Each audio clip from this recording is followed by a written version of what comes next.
Hello and welcome to Football Friday Night, sponsored by Bojangles and Universal Windows Direct.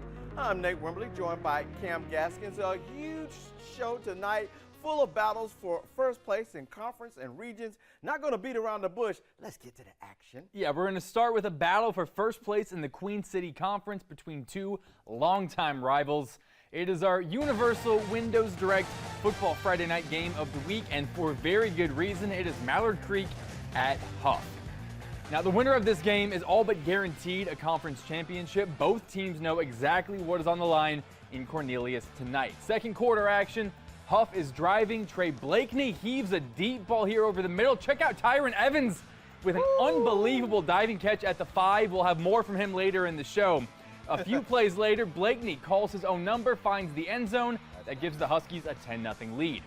Next drive, Hough keeps his foot on the gas. This time it's Javison Funderburk bruising his way for 6. That makes it a 17-0 game. And when you have a defense like the Huskies, that lead would be more than enough. Cameron Sire gets a big tackle for loss. He was a menace in the backfield. Mallard Creek had no answers for that front 7. Second half, Hough is putting this one away now. Blakeney for his second touchdown on the ground. It's a 26-0 game.